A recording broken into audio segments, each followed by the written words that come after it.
கட்சியினுடைய தலைவர் பாரிவேந்தர் அவர்களே மற்றும் மேடையில் வீற்றிருக்கக்கூடிய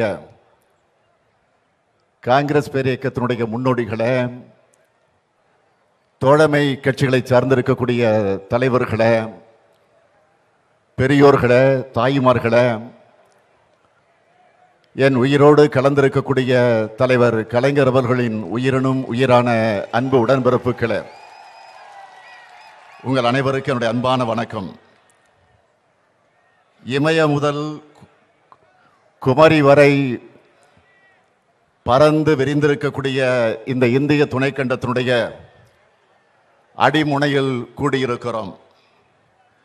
இந்திய நாடு தனக்கான ஒரு புதிய பிரதமரை தேர்வு செய்யக்கூடிய ஜனநாயக கடமை இன்னும் சில வாரங்களில் நடைபெறவிருக்கிறது. இந்தியா யாரை பிரதமராக தேர்வு செய்ய இருக்கிறதோ அந்த இந்தியாவினுடைய இளம் பிரதமர் திரு ராகுல் அவர்கள் இந்த மேடைக்கு வந்திருக்கிறார்கள். இந்தியாவினுடைய பிரதமராக ஆகப் போகக்கூடிய ராகுல் அவர்களே, திராவிட முன்னேற்ற கழகத்தின் சார்பிலே மட்டுமல்ல, கூட்டணி கட்சிகளின் சார்பிலே மட்டுமல்ல, ஒட்டுமொத்த தமிழகத்தின் சார்பில் உங்களை நான் வருக வருக வருக என வரவேற்க விரும்புகிறேன்.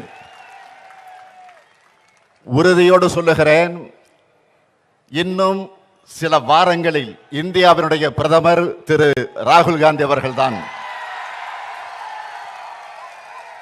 உங்கள் கையில் இந்திய தேசம் பாதுகாப்பானதாக, வளம் உள்ளதாக, மதச்சார்பற்றதாக, ஆரோக்கியமானதாக இருக்கும் என்ற நம்பிக்கை எங்களுக்கெல்லாம் இருக்கிறது. அது வெறும் நம்பிக்கை மட்டுமல்ல, எதிர்பார்ப்பும் ஆசையும் அதுவாகத்தான் இருக்கிறது. ஆசை மட்டுமல்ல, அதுதான் உண்மையான ஏற்பட இருக்கக்கூடிய வரலாறு என்பதை நான் இங்கு பதிவு செய்ய விரும்புகிறேன். அதனால்தான் யாரும் சொல்வதற்கு முன்னால் நான் துணைச்சலோடு சொன்னேன், அடுத்த பிரதமர் ராகுல் தான் என்று. தனிப்பட்ட ஸ்டாலினாக அல்ல, 5 முறை தமிழகத்தை ஆண்ட, திராவிட முன்னேற்ற கழகத்தினுடைய தலைவராக இருந்த தலைவர் கலைஞருடைய மகனாக நான் அறிவித்திருக்கிறேன். நேருவின் மகளே வருக, நிலையான ஆட்சி தருக என்று 1980 அன்னை இந்திரா காந்தி அவர்களை முன்மொழிந்த தலைவர் கலைஞர் அவரின் மகனாக நான் சொல்லியிருக்கிறேன். இந்தியாவினுடைய மருமகளே வருக என்று 2004 அன்னை சோனியா காந்தி அவர்களை முன்மொழிந்த தலைவர் கலைஞருடைய மகனாக நான் சொல்லுகிறேன். இளந்தலைவர் ராகுல் அவர்களே, ஒளிமயமான இந்தியாவை தருக என்று நான் உங்களை அழைக்கிறேன். ஒளிமயமான இந்தியாவை தாருங்கள் என்று சொல்லுகிற போது, இந்தியா இப்பொழுது இருள்மயமானதாக இருக்கிறது என்பது நமக்கெல்லாம் நன்றாக தெரிகிறது. நரேந்திர மோடி அவர்கள் புது புது உடைகளை உடுத்திக் கொண்டு, விதவிதமான தொப்பிகளை போட்டுக்கொண்டு நாடு நாடாக அவர் சுற்றி வந்து கொண்டிருக்கிறார். ஆக அவர்தான் ஒளிந்து கொண்டிருக்கிறாரை தவிர, அவர்தான் ஒளிமயமானதாக மாறிக்கொண்டிருக்கிறாரை தவிர, இந்தியா ஒளிமயமானதாக இன்னமும் மாறிடவில்லை. அவர் சொன்னார், வளர்ச்சி வளர்ச்சி வளர்ச்சி என்று சொல்லி மக்களை ஏமாற்றி ஆட்சிக்கு வந்தவர் மோடி அவர்கள். ஆனால் இன்று இருக்கக்கூடிய நிலை என்னவென்று கேட்டால், தளர்ச்சி தளர்ச்சி தளர்ச்சி. ஆக இந்த 3 தான் இந்தியாவை பார்க்கிறோம். நாட்டினுடைய பொருளாதார வளர்ச்சி விகிதம் என்பது இந்த 3வது நிதியாண்டில் 6.6% குறைந்திருக்கிறது. மோடி வந்தால் புதிய திட்டங்கள் வரும், நிறுவனங்கள் திறக்கப்படும், வேலைவாய்ப்பு கிடைக்கும் என்று இளைஞர்கள் நம்பி வாக்களித்தார்கள். ஆனால் இருக்கக்கூடிய நிலை புதிய திட்டங்களும் வரல, புதிய நிறுவனங்களும் திறக்கப்படல, புதிய வேலை வாய்ப்புகளும் உருவாக்கப்படல.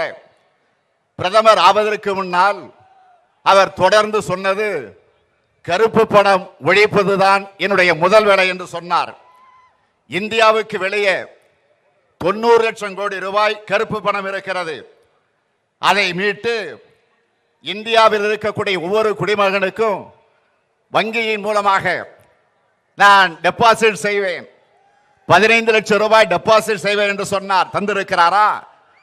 15 லட்சம் வேண்டாம், 15,000ஆவது. நான் இன்னும் கேட்கிறேன், ஒரு 15 ரூபாயாவது இன்றைக்கு டெபாசிட் செய்யப்பட்டிருக்கிறதா? இல்லை. கருப்பு பணம் எந்த நாட்டில் இருக்கிறது, எந்த வங்கியில் இருக்கிறது, அதையாவது மோடி அவர்கள் விலக்கி இருக்கிறாரா? இல்லை. கண்கட்டி வித்தைக்காரனை போல கருப்பு பணம் இருக்கிறது இருக்கிறது என்று பூச்சாண்டி காட்டினாரை தவிர அவர் கருப்பு பணத்தை மீட்கவில்லை. எங்கே கருப்பு பணம் என்று கேட்டதும் என்ன செய்தார்? நாட்டில் உள்ள நல்ல பணத்தை எல்லாம் ஒழித்தார்கள். ஒரு திருடனை கண்டுபிடிக்க வேண்டும் என்று சொன்னால் ஊரில் இருக்கக்கூடிய அனைவரையும் கைது செய்து சிறையில் அடைத்து வைத்து அதிலிருந்து திருடனை கண்டுபிடிக்கக்கூடிய அதி புத்திசாலிதான் இன்றைக்கு பிரதமராக இருக்கக்கூடிய மோடி அவர்கள். ஆக ஒரு துக்ளக் தர்பாரை மோடி இன்றைக்கு நடத்தி கொண்டிருக்கிறார். ஊழலே இல்லாத ஆட்சியை தருவேன் என்று சொன்னார் மோடி அவர்கள். ரஃபேல் ஊழல் ஒன்று போதாதா? ரஃபேல் ஊழல் அம்பலமானதும் என்ன சொன்னார்கள்? ஊழலே நடக்கல, பொய் சொல்லுகிறார்கள் என்று சொன்னார்கள்.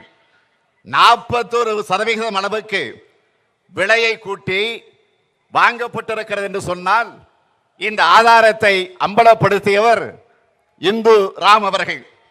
ஆவணத்தையும் அனைத்தையும் திருடிவிட்டதாக சொல்கிறார்கள். இதற்காக இந்து ராம் மிரட்டப்படுகிறார். ஆனால் இந்து ராம் மிரட்டலுக்கு பயப்படல. அதற்காக நான் திராவிட முன்னேற்ற கழகத்தின் சார்பில் அவருக்கு என்னுடைய மனதார நெஞ்சார்ந்த பாராட்டை நான் தெரிவித்துக் கொள்ளுகிறேன். அவர் மீது நடவடிக்கை எடுத்தால் நான் உறுதியோடு சொல்லுகிறேன், திமுக மட்டுமல்ல, இங்க இருக்கக்கூடிய அனைத்து கட்சிகளும் இந்துராம் அவர்களுக்கு பக்கபலமாக இருப்போம்.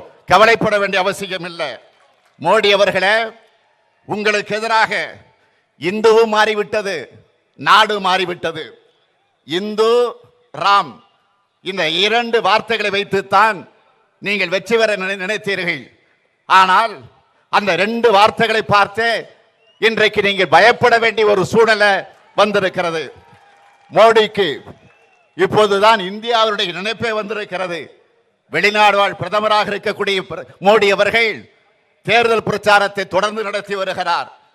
அதில் வேடிக்கை என்னன்னு கேட்டீங்கன்னா, அந்த தேர்தல் பிரச்சாரத்தை தொடங்கி வைக்கிற நேரத்தில் அடிக்கல் நாட்டு விழாவையும் தொடர்ந்து நடத்தி காட்டிக் கொண்டிருக்கிறார்.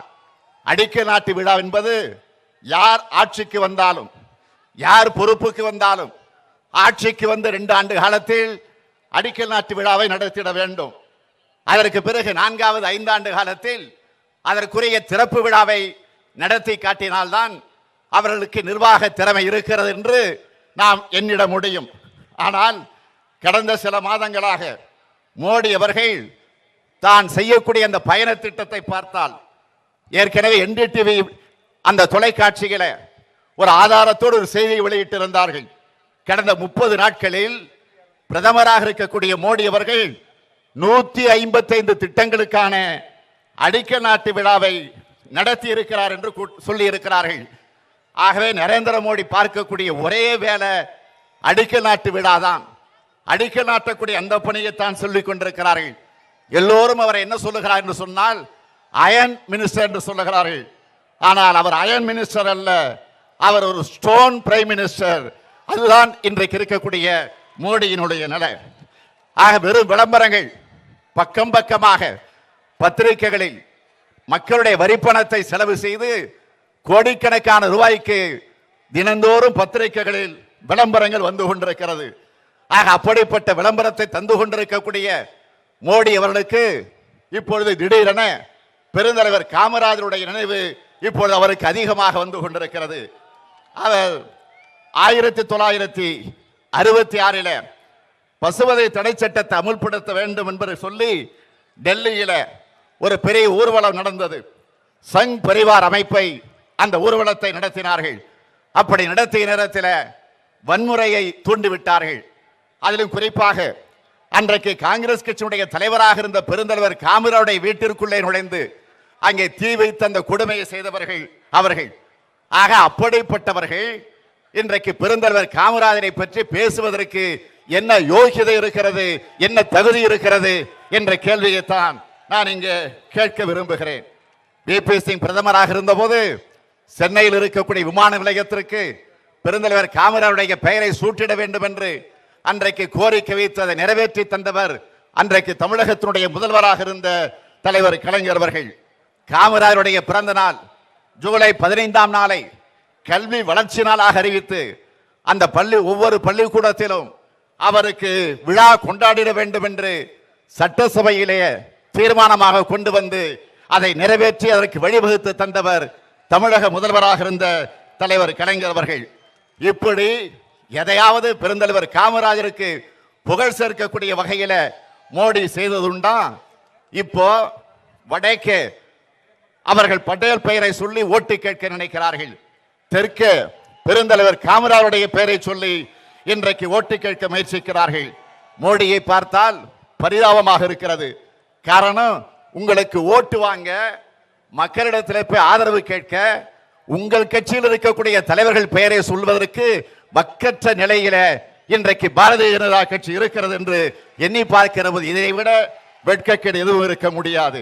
ஆகவே அதே நேரத்தில் தமிழ்நாட்டில் மோடியினுடைய எடுபடி ஆட்சியாக, மோடியினுடைய பினாமி ஆட்சியாக எடப்பாடி ஆட்சி இன்றைக்கு நடந்து கொண்டிருக்கிறது என்று சொன்னால், தலைமைச் செயலகத்தில் ரெய்டு செய்கிறார்கள், அமைச்சருடைய வீட்டில் ரெய்டு நடக்கிறது, முதலமைச்சருடைய பினாமி வீட்டில் சோதனை நடக்கிறது, அமைச்சர் மீது வழக்கு பதிவு செய்யப்படுகிறது, அமைச்சர்களை அழைத்து கவர்னர் மிரட்டுகிறார், முதல்வரை அழைத்து பிரதமர் மிரட்டுகிறார்.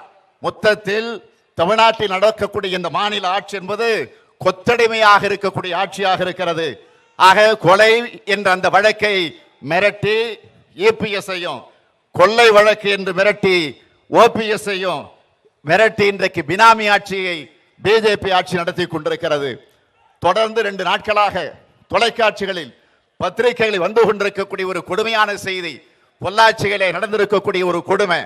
200க்கும் மேற்பட்ட பெண்கள் பாலியல் துன்பப்படுத்தப்பட்டு என்னென்ன கொடுமைகளுக்கெல்லாம் ஆளாகி இருக்கிறார்கள் என்பதை எல்லாம் எண்ணி பார்க்கிற போது இப்போது நடைபெறக்கூடிய இந்த ஆட்சி என்பது வெறும் ஊழல் ஆட்சி மட்டுமல்ல, லஞ்ச லாவணியம் உள்ள ஆட்சி மட்டுமல்ல, கொள்ளைக்கார ஆட்சி மட்டுமல்ல, கொலைகார ஆட்சி மட்டுமல்ல, பெண்கள் எல்லாம் பாலியல் கொடுமைக்கு ஆளாக்கப்படக்கூடிய ஒரு அநியாயமான அக்கிரமமான ஆட்சியை இன்றைக்கு நடத்தி கொண்டிருக்கிறார்கள்.